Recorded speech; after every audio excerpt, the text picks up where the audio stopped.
Welcome back to my channel. ഇന്ന് നമ്മൾ ഉണ്ടാക്കാൻ പോകുന്നത് നല്ല വെറൈറ്റി ആയിട്ടുള്ള നല്ല ടേസ്റ്റുള്ളൊരു ചിക്കൻ കറിയാണ്. ഇത് ശരിക്കും ഒരു നോർത്ത് ഇന്ത്യൻ ഡിഷാണ് കേട്ടോ. ഇത് നമ്മൾ മസാലകളൊന്നും അധികം ചേർക്കാതെ നല്ല നാടൻ രീതിയല്ല, ഇതൊരു നോർത്ത് ഇന്ത്യൻ ഡിഷാണ്. വാ നമുക്ക് നോക്കാം എങ്ങനെ ഉണ്ടാക്കുന്നതെന്ന്. അതിന് വേണ്ടിയിട്ട് നമ്മളൊരു കുക്കർ എടുക്കുക, അതിലേക്ക് നേരത്തെ കഴുകി വെച്ചിരുന്ന ചിക്കൻ ആഡ് ചെയ്ത് കൊടുക്കുക. ചെറിയ ചെറിയ കഷ്ണങ്ങളാക്കി ചിക്കൻ നമ്മൾ കുക്കറിലോട്ട് ഇട്ട് കൊടുക്കുക. ഇത് ശരിക്കും നല്ല ടേസ്റ്റി കറിയാണ്, എല്ലാവരും ട്രൈ ചെയ്ത് നോക്കണം. അതിലേക്ക് നമ്മളൊരു 1/2 ടേബിൾ സ്പൂൺ മുളക് പൊടി ആഡ് ചെയ്ത് കൊടുക്കുക. ഞാനിവിടെ കാശ്മീരി ചില്ലി പൗഡറാണ് ആഡ് ചെയ്യുന്നത് കളറിന് വേണ്ടിയിട്ട്. അതിനുശേഷം 1/4 ടീസ്പൂൺ മഞ്ഞൾപ്പൊടി ചേർത്ത് കൊടുക്കുക. ഞാൻ വളരെ മസാലകളൊന്നും ഇല്ലാതെ വളരെ ചുരുങ്ങിയ രീതിയിൽ ഉണ്ടാക്കുന്ന, എളുപ്പത്തിൽ ഉണ്ടാക്കാൻ പറ്റുന്നതാണിത്. അതിനുശേഷം ഒരു 1/4 ടീസ്പൂൺ ചിക്കൻ മസാലയും കൂടെ ചേർത്ത് കൊടുക്കുക. അതിൻ്റെ ഒരു ഫ്ലേവറിന് വേണ്ടിയിട്ടാണ്. ഇതിൻ്റെ കൂടെ ഞാൻ കുറച്ച് എണ്ണ ആഡ് ചെയ്യുന്നുണ്ട്, അത് കുറച്ച് ടേസ്റ്റ് കൂട്ടും നമുക്ക്. ഇതൊന്ന് വെന്ത് വരുമ്പോഴത്തേക്കും അതിനുശേഷം ആവശ്യത്തിന് ഉപ്പും കൂടെ ചേർത്തിട്ട് നന്നായിട്ട് നമുക്കൊന്ന് മിക്സ് ചെയ്ത് കൊടുക്കാം. കൈകൊണ്ട് തന്നെ നമുക്ക് നന്നായിട്ട് മിക്സ് ചെയ്ത് കൊടുക്കാം. എന്നിട്ട് നമുക്കിതൊരു 2 വിസിൽ വരുന്നിടം വരെ നന്നായിട്ട് വേവിച്ചെടുക്കാം. നന്നായിട്ട് വെന്ത് കിട്ടുമ്പോഴാണ് ചിക്കന് ടേസ്റ്റ് കൂടുന്നത്. അതിനുശേഷം നമുക്കൊരു ഫ്രൈ പാനിലോട്ട് കുറച്ച് എണ്ണ ഒഴിച്ച് കൊടുക്കുക.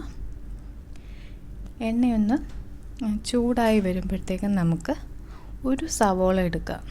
ഒരു സവോള ഞാനൊരു 1.5 സവോളയോളം ചെറുതായി അരിഞ്ഞ് 5 വെളുത്തുള്ളിയും ചെറുതായി അരിഞ്ഞത് എണ്ണയിലോട്ട് ചേർത്ത് കൊടുത്തു. സവോള കൂടുതലിടുന്നത് നമുക്ക് നല്ല രുചി കിട്ടും, അപ്പം അതിനനുസരിച്ച് നിങ്ങൾ ചേർക്കുക. അത് നന്നായിട്ട് ഒന്ന് വഴറ്റി കൊടുക്കുക. നന്നായിട്ട് വരുന്നിടം വരെ നമുക്ക് നന്നായിട്ടൊന്ന് മിക്സ് ചെയ്യാം. ഞാനിതിൽ ഇഞ്ചി ആഡ് ചെയ്യുന്നില്ല. അതിനുശേഷം ആവശ്യത്തിന് ഉപ്പും കൂടെ ചേർത്ത് നമുക്ക് നന്നായിട്ടൊന്ന് ഇളക്കി കൊടുക്കാം. ഉപ്പൂടെ ചേർക്കുമ്പോൾ നമുക്ക് നന്നായിട്ടൊന്ന് വഴന്ന് കിട്ടും. അധികം മസാലകളൊന്നും ഇല്ലാത്തൊരു കറിയാണ്.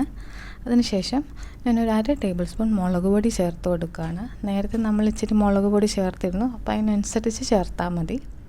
അതിനുശേഷം 1/2 ടേബിൾ സ്പൂൺ ചിക്കൻ മസാല ചേർത്ത് കൊടുക്കുകയാണ്. അതിനുശേഷം നമ്മളൊരു 1/2 ടീസ്പൂൺ ഗരം മസാല ചേർത്ത് കൊടുക്കുകയാണ്. ഈ 3 ഇൻഗ്രീഡിയൻസ് മാത്രമേ ഉള്ളൂ ഇതിൽ. പക്ഷേ ഇത് ഭയങ്കര ടേസ്റ്റാണ്, എല്ലാവരും ശരിക്കും ഒന്ന് ട്രൈ ചെയ്ത് നോക്കണം. നമുക്ക് ആ മസാലയുടെ മണമെല്ലാം മാറുന്നതും വരെ നന്നായിട്ടൊന്ന് ഇളക്കി കൊടുക്കാം. അതിനുശേഷം ഞാനൊരു 5 table spoon tomato ketchup add ചെയ്ത് കൊടുക്കുകയാണ്.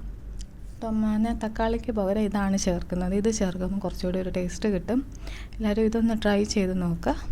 നമുക്കതിൻ്റെ മസാലയുടെ മണവും ഇതും കൂടെ രണ്ടും കൂടെ ചേർത്തിട്ട് നന്നായിട്ടൊന്ന് ഇളക്കി കൊടുക്കുക. അതിൻ്റെ ഒരു മണം നല്ല മണമാണ്, അത് നമുക്ക് ഉണ്ടാക്കുമ്പോഴേ അറിയാൻ പറ്റും. ഒരു കറിയുടെ രുചി അറിയണമെങ്കിൽ അതിൻ്റെ മണം അറിയുമ്പോൾ നമുക്ക് മനസ്സിലാവുമെന്നാണ് പറയുന്നത്. അത് ശരിയാണ്. എന്നിട്ട് നമ്മൾ നേരത്തെ വേവിച്ച് വെച്ച ചിക്കനും അതിൻ്റെ കുറച്ച് വെള്ളം കൂടെ ഉണ്ട്, അതിനകത്തോട്ട് മിക്സ് ചെയ്ത് കൊടുക്കുക. ആ വെള്ളവും ചിക്കനും കൂടെ നന്നായിട്ടൊന്ന് കുറുകി വറ്റി വരുന്നിടം വരെ നമുക്കൊന്ന് വേവിക്കാം. അതൊന്ന് കുറുകി വരാനായിട്ട് കുറച്ച് സമയം എടുക്കും, നമുക്കൊന്ന് വേവിച്ചെടുക്കാം. ശരിക്കും അടിപൊളി ടേസ്റ്റാണ്. ഇതിലേക്ക് നമ്മളൊരു സ്പെഷ്യൽ ഇൻഗ്രീഡിയൻറ്റ് ചെയ്യുന്നുണ്ട്. അതൊരു ഫ്രഷ് ക്രീമാണ്, കുക്കിംഗ് ക്രീമാണ്. അൽമിറയുടെ ഒരു കുക്കിംഗ് ക്രീമാണ് ഞാൻ ആഡ് ചെയ്തേക്കുന്നത്. നമുക്ക് ആവശ്യത്തിനനുസരിച്ച് ഞാൻ അളവ് പറയുന്നില്ല, നിങ്ങൾ അതിന് ആവശ്യാനുസരണം നല്ല രീതിയിൽ ആഡ് ചെയ്ത് കൊടുക്കുക. അതൊന്ന് നമുക്ക് നന്നായിട്ട് മിക്സ് ചെയ്ത് കൊടുക്കാം. അതൊന്ന് അതിലെല്ലാം പിടിച്ച് നല്ല ടേസ്റ്റി ആയിട്ടുള്ളൊരു ചിക്കൻ കറി നമുക്ക് കിട്ടും. ശരിക്കും അധികം മസാലകളൊന്നും ഞാൻ ആഡ് ചെയ്തിട്ടില്ല, എങ്കിലും വളരെ ടേസ്റ്റിയാണിത്. എല്ലാവരും ട്രൈ ചെയ്ത് നോക്കുക. നമ്മുടെ ചിക്കൻ കറി റെഡി ആയിട്ടുണ്ട്. അത് കാണുമ്പോഴേ നമുക്ക് കഴിക്കാൻ തോന്നും. നല്ല ക്രീമി ടെക്സ്ചറാണ്. For watching. പുതിയ വ്യൂവേഴ്സ് ഉണ്ടെങ്കിൽ ഒന്ന് സബ്സ്ക്രൈബ് ചെയ്തേക്കണേ. എല്ലാവരും കമൻറ്റ് ഇടണേ.